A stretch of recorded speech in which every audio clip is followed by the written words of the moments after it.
Well, hi everybody. Welcome to part 5 of our trip back to Wayne, Nebraska for MayDay STOL. Woke up this last day at the ranch and I just wanted to spend some time with my family, take my Uncle Dale out flying, spend some time on the mountain with him, and then take my niece out flying as well. So come along on this last edition and let's have a little bit of fun in La Grande, Oregon. We let the dogs get their exercise running to the top of the hill here. This is the lower place. And now once we're up on top, we've got a beautiful view of the Grand Ronde Valley. Been a lot of deer and elk taken off this hill. Dad, grandfather, his kids played up here. I played up here. It was just a really nice afternoon sitting up here with my uncle, sharing memories, talking about things that I didn't know about, and just getting some quality family time. Beautiful country. This is the mouth looking down into Ladd Canyon, La Grande, Oregon. Freeway I-84 runs right through the bottom there. Dale's sitting over on the rock pile. Dakota was having fun looking for everything. Luckily he didn't find any rattlesnakes because they are up here.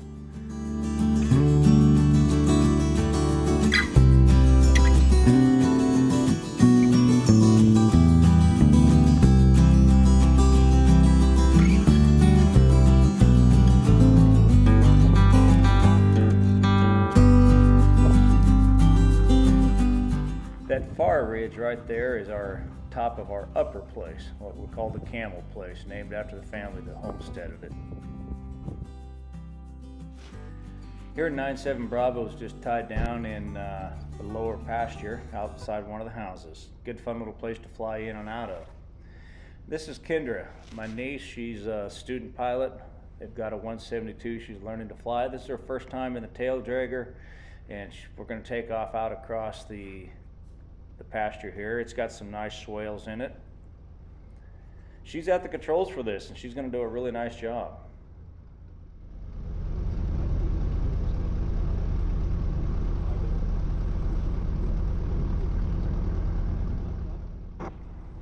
Here we're talking about the importance of doing a control check. You actually look at the controls to verify that you see what you expect to see and do it the exact same way every single time.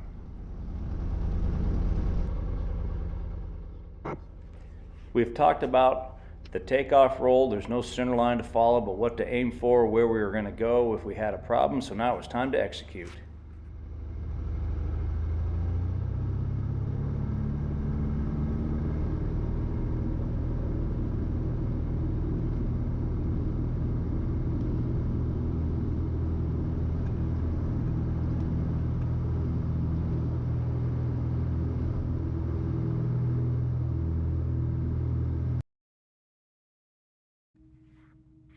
We're just working on some basic air work here, letting her get a feel for the airplane, talking about the composite cross-check, getting some visual references for turns.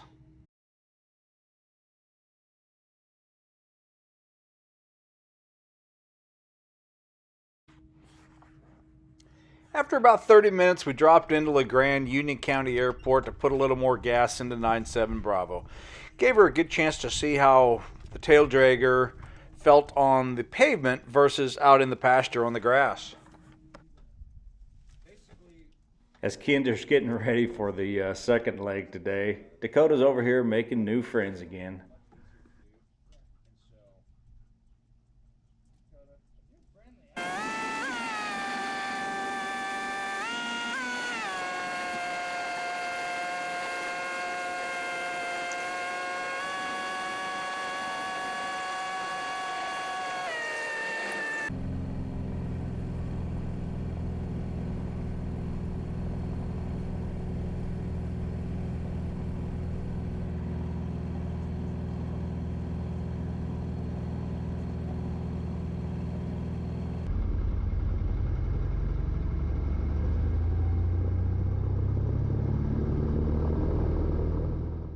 Kendra does a great job with this first takeoff. She holds it on the center line until right at the very end, where I had to give her just a little bit of help with the left rudder. Well, it was a great day at the ranch, and really glad I stopped and spent the time, but it was time to get 97 Bravo headed for home.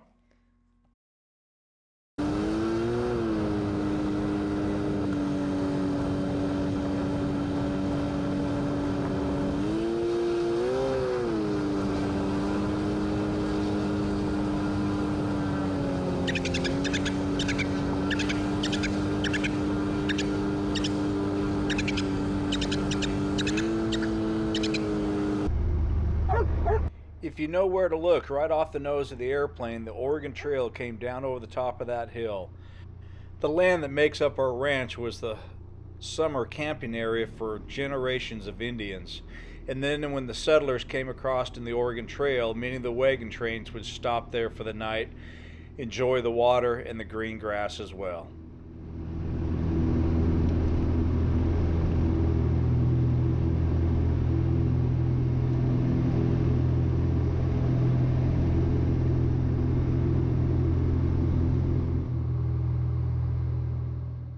I've been keeping track on text messages with Kyle Bushman, and whereas they were making their way home from the same event that I was at in Wayne, Nebraska. And as I was coming across the Blue Mountains, getting ready to drop over Pendleton, I thought, well, let's check where they were, because they had gotten stuck with the weather in Wyoming, and I know then they were trying to get up through Montana. So I sent them a text. Well, come to find out, they were taking off out of Walla Walla. They were about 20 miles to my north. So a few text messages. We figured out where we were going to meet up in the sky, and here this Eagle driver is going to do a high to low conversion. And what do you know? There's Kyle and Jeffro right in my sights.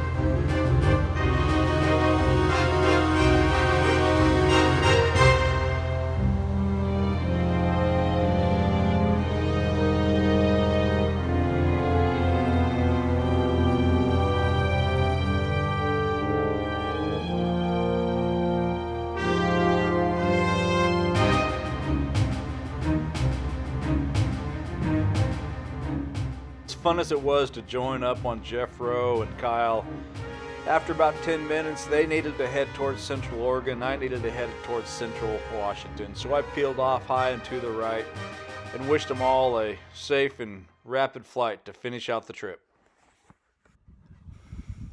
Well, we just landed in Sunnyside, Washington, get about 20 gallons of gas to make the last trip home. Landed out here in the nice gravel, which is probably a good thing, because as I rolled out, 97 Bravo decided to take a little tilt. Left main went flat on me. And nice thing is, gentleman gave me a jack stand. I've got my bag of tools. Tried to pump some air in it with the bicycle pump, didn't take it, so we'll see what's with that tube. And got brother on the standby if we need something. Well, the homemade jack pad and the jack worked out well. Had to lift it up a couple times to get the deflated tire out of the way to get the jack right where I wanted it. But we got it up, got the tire off the axle, got the tire rim split, and found a cut in the tubes, which I'll show you. So right now we're walking back along where I landed. I just want to make sure there isn't a piece of glass out here or something that could affect another airplane. Though I pretty much landed on a set of wheel tracks to so we'll see what's out here though. Hopefully we'll get this quick patch kit. I carry a little bicycle patch kit in here. Hopefully that works to get emergency fix, get me home. I need a taxi 400 feet and make one more landing. Well, there's the touchdown mark. This being the tire that went flat over here, and you can see that as soon as I touched down, it started to track wide. So that tire obviously had been going flat while airborne. So that tube possibly got damaged on the takeoff, and here's where the rollout occurred. It just kept kind of tugging left, and initially thought, well, maybe it's just soft sandy gravel here. So I scooted over to the firm gravel, and that didn't fix the problem as I was looking out the side window and saw it going down. All right, tire's been split. We found a cut in the tube. We've patched it. It is back together, and it's time to go mount it, pump it up, and hope it works. There's Dakota waiting patiently for dinner. There's 97 Bravo sitting out there. And there's the pass we're trying to get over. Well, we got a tire about halfway inflated when the tube completely ripped and tore. We found a pickup at the airport that had keys in it, so we made it our courtesy vehicle, so Dakota was happy that he got to ride in the back of the pickup. We reached out to a friend at Bergstrom Aircraft, and he met us halfway. We drove down, put in a new tube. Appreciate Michelle and your support. Before long, sun was down, new tire was fixed, but we were tired. Dakota, he was really tired, so our game plan was head back to the airport and spend the night.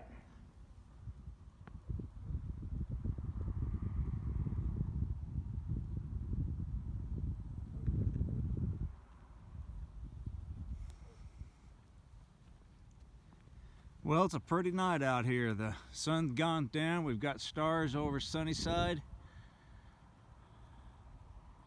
Nice, pretty warm evening. Airplane is put to bed, tied down. Now let's just go back, get the courtesy pickup, and put Dakota and myself in the lounge, pump up the air mattress, throw out the sleeping bag, drink a little whiskey, and go to bed.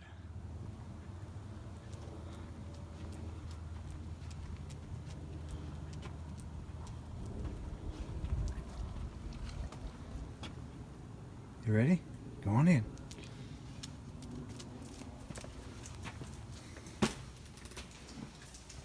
Well, overall, it was a pretty comfortable night. When the sun came up in the morning, though, we were ready to get home. We just needed to fuel up 97 Bravo, get everything packed away, and be ready to head on out.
God, I miss that sound. Turbines are great, but I miss that sound.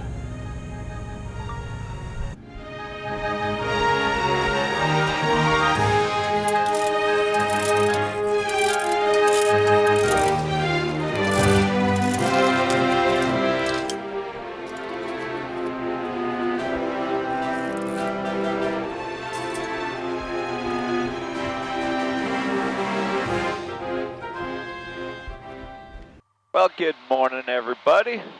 I don't think Dakota's completely awake. He's got his head back there on my bag. And we are airborne. Not quite the last stop, next to the last stop, because we get to go visit my daughter for breakfast in Ellensburg. But we got the tire fixed. Actually had a pretty good night there in the pilot lounge at Sunnyside. Can't complain, slept well. And so now a quick... about 40-minute flight over to Ellensburg. Enjoy some breakfast with Miss Boo. Right now, the most of the Cascade Mountains are clear. Roger, I don't have that clearance just yet. Stand by, I'll take a look for it. So after breakfast, won't have any problem getting on across the pass and home.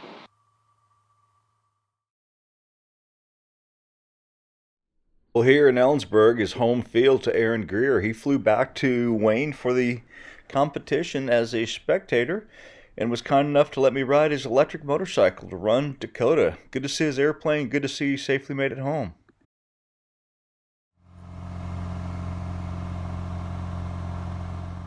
The last leg home, we had some mid-level clouds going over the pass. Looking at the traffic cameras and the weather cameras, I didn't want to go underneath. I knew I had good clearing on the backside, so we went over the top. Actually, was only over the top for about 15-20 miles. Got to Skycomish Airport right here, had a nice beautiful hole, and we knew it was good underneath, so we came down through it and then ran home down the Skycomish River.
Sometimes we'll use the grass just to the right of the pavement, but due to the left crosswind in the last minute, I decided to scoot it over.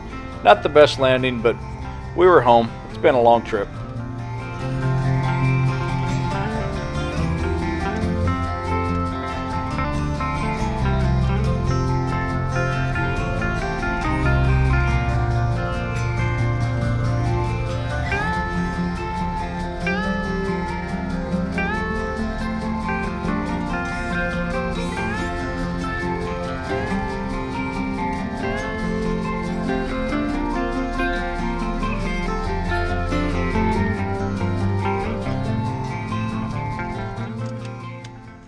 Well, we put 38 hours on the tack on this trip. It was a great time.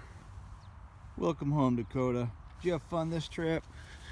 Did you have fun, buddy? Thanks to everybody for coming along on this 5-part adventure. Great job at MayDay STOL. Such a fun event. Can't wait to go back.